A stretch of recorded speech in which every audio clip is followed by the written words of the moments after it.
Hello guys, welcome back to my YouTube channel. और आज की वीडियो में मैं आपके साथ शेयर करने वाली हूँ कुछ drawing tricks, tips and DIYs like paper blending stump, magic brush and more, जो आपको ड्राइंग में एक्सपर्ट बना देंगे। So let's begin with the video. So first of all हम बनाएंगे एक DIY पेपर ब्लेंडिंग स्टम्प, जिसके लिए आपको चाहिए होगा सिर्फ एक वेस्ट पेपर, जो कि जितना ज़्यादा रफ होगा उतना अच्छा होगा। तो करना क्या है, उसका कोई भी एक एंड पकड़ लो और बस उसे वहाँ से रोल करना स्टार्ट कर दो, जैसे कि मैं कर रही हूँ। बस इतना ही करना है आपको। और ये जब पूरा रोल हो जाए तो वहाँ एक टेप लगा दो। You can use glue also. अब करना क्या है, इसका एक एंड ले लो, उस एंड से इसे धीरे धीरे फोल्ड करना स्टार्ट करो। और एक पॉइंट ऐसा आएगा ना जहाँ इसे फोल्ड करना बहुत ही ज़्यादा टफ हो जाएगा, तो बस वहाँ से आपको इसे कट करना है। नेक्स्ट एंड में भी हम सेम प्रोसेस को दोहराएंगे।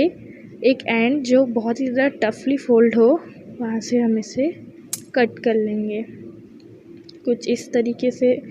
अब देखो भाई, हमें तो चाहिए पॉइंटेड एंड, तो उसके लिए हम क्या करेंगे, सीजर से इसे कट करेंगे कुछ इस तरीके से। अब इसके बाद आपको चाहिए होगा एक सैंड पेपर। सैंड पेपर नहीं है तो कोई बात नहीं, कोई किसी भी रफ सरफेस में आप इसे रब कर सकते हैं। कुछ इस तरीके से हमें इसे रब करना है ताकि ये स्मूथ हो जाए। You can use any rough surface instead of sand paper. बस बहुत ही इजीली आपका ब्लेंडर बनके तैयार हो जाएगा और इसके रिजल्ट तो बहुत ही ज़्यादा ऑसम है। देखो मैंने यहाँ कितने सारे बना रखे हैं जो कि ज़ीरो कॉस्ट है, और बस हमें इसके लिए एक पेपर चाहिए होगा।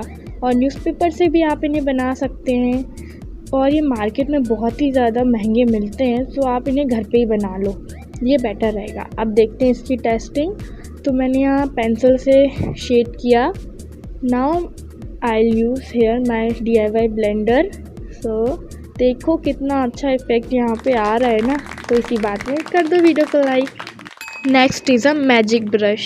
नहीं सुना इसका नाम कभी? कैसे सुनोगे, ये मेरा ओरिजिनल आइडिया है। तो उसके लिए बस एक पेंसिल और ब्रश की आपको ज़रूरत होगी, जो कि शायद आपके घर में दोनों अवेलेबल होंगे। तो आपको एक सरफेस लेनी है जो कि ना ज़्यादा रफ़ हो ना ज़्यादा स्मूथ। उस पर करना क्या है, अपनी पेंसिल को रब करना स्टार्ट कर दो, इसमें मज़ा भी बहुत आता है। अब आपको जितना ग्रेफाइड है आपके ब्रश में कलेक्ट करना है, और इसे रिपीट करते जाओ सेम मेथड। और देखते हैं इसकी टेस्टिंग हम।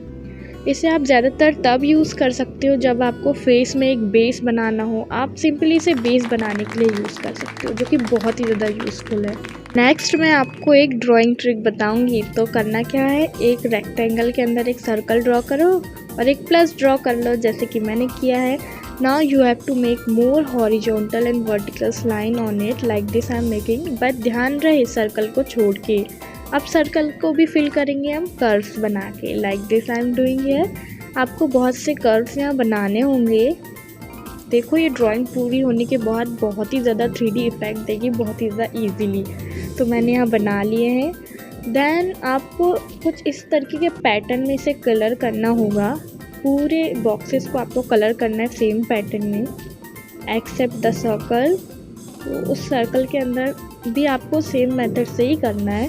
कुछ इस तरीके से सेम पैटर्न आप यहाँ पे बनाइए, और बस लो ये तैयार हो गया है। पर अभी नहीं, पहले हम इसे अपने DIY ब्लेंडिंग स्टम्प से पूरा शेड कर लेंगे ताकि और अच्छा इफेक्ट दे। देन हम वाइट पेंसिल से इसे हाईलाइट करेंगे कुछ इस तरीके से, यू कैन सी। और बस इतना ही करना है और ये 3D ड्राइंग बनके तैयार है ना, बहुत ही ज़्यादा अमेजिंग। नेक्स्ट मैं आपको एक शेडिंग टिप देती हूँ। कभी भी आप फिंगर टिप से बिल्कुल ब्लेंड मत करना, पूरी ड्राइंग ख़राब हो जाएगी। Instead of this you can use tissue paper here, जिससे बहुत ही अच्छा ड्राइंग इफेक्ट आएगा और आपकी ड्राइंग भी अच्छी रहेगी। अब एंड में हम बात कर लेते हैं बेस्ट ब्लेंडिंग टूल की। तो मैं यहाँ आपको प्रैक्टिकली सब बताऊँगी। सो ईयरबड्स मैं यहाँ फर्स्ट ऑफ ऑल यूज़ कर रही हूँ, जो कि एक अच्छा खासा इफेक्ट तो दे रहा है। Then next is the brush. Brush से रिजल्ट तो बहुत ही अच्छे आते हैं, but you know it takes too much time and मेहनत भी बहुत ही ज़्यादा यहाँ पे लगती है। So next we will use the tissue, जो कि बहुत ही जल्दी ब्लेंड कर देता है, बट ये आपके ग्रेफाइट को हर जगह स्प्रेड कर देगा, जहाँ आपको नहीं चाहिए वहाँ भी ये पहुँच जाएगा, बट बेसिकली ये बेस्ट है I think. Then next is our DIY blending stump, जो कि हमने अभी अभी बनाया है और बहुत ही अच्छा इफेक्ट है यहाँ पे दे रहा है। सो अगला हम यूज़ करने वाले हैं cotton ball. So cotton ball से पता है बिल्कुल अच्छा इफेक्ट यहाँ आता ही नहीं है, and I think it is the waste of time only. So first is blending stump and second is tissue. अब ये वीडियो एंड तक तो आपने देखी है, तो वीडियो तो आपको पक्का पसंद आई होगी, तो जाके जल्दी से वीडियो को लाइक करो और ऐसी ही और वीडियो देखने के लिए हमारे चैनल को सब्सक्राइब कर दो। बाय।